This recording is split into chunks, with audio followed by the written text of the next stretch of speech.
Merely a day after the Supreme Court allowed the government to withdraw its review petition in the 2G verdict, the Apex Court today began hearing on the presidential reference that the government has sought in the matter. A case that will have big ramifications on not just policy making, but also on how natural resources are handled in India.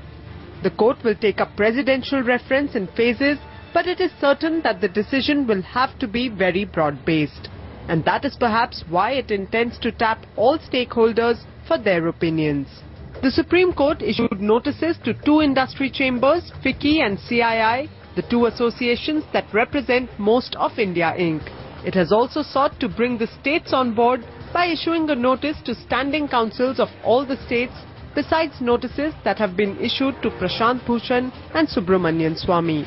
But Bhushan believes this reference was only the government's ploy to get SC's 5-judge bench to review the 2G order.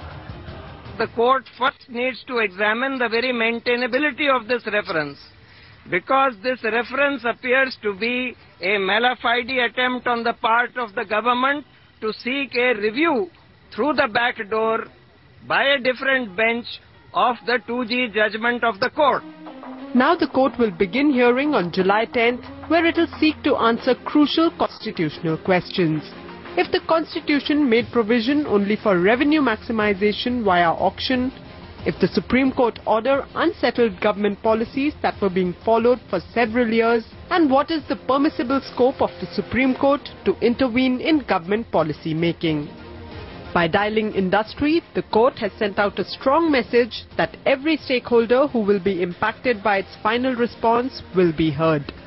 The government will be keenly waiting for a response to its reference, which is not binding in nature, but can sure put the judiciary and executive at loggerheads.